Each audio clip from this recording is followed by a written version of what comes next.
പ്രസിദ്ധമായ വാർനാട് ദേവീക്ഷേത്രത്തിലെ പൊങ്കാല മഹോത്സവം ഭക്തിസാന്ദ്രമായി. നാടിന്റെ വിവിധ സ്ഥലങ്ങളിൽ നിന്നുള്ള ആയിരക്കണക്കിന് ഭക്തജനങ്ങൾ വാർനാട്ടമ്മയ്ക്ക് പൊങ്കാല അർപ്പിച്ച് സായുജ്യം.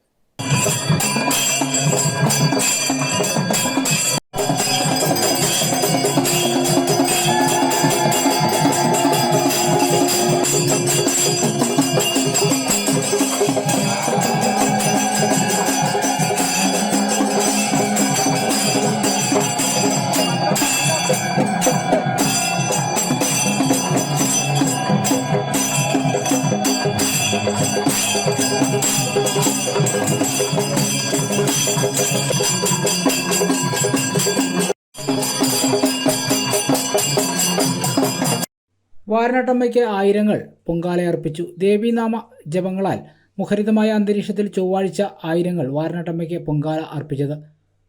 രാവിലെ 8:30 ക്ഷേത്രതന്ത്രി കടിയൊക്കൽമന വാസുദേവൻ നമ്പൂതിരി ശ്രീകോവിലിൽ നിന്നും ഭദ്രദീപം പുറത്തേക്കെടുത്തു. തുടർന്ന് വായ്ക്കുരവകളുടെയും വാദ്യമേളങ്ങളുടെയും അകമ്പടിയോടെ ഭദ്രദീപം എഴുന്നള്ളിച്ചു. ദേവസ്വം അടുപ്പിലേക്ക് വാസുദേവൻ നമ്പൂതിരി അഗ്നി പകർന്നു.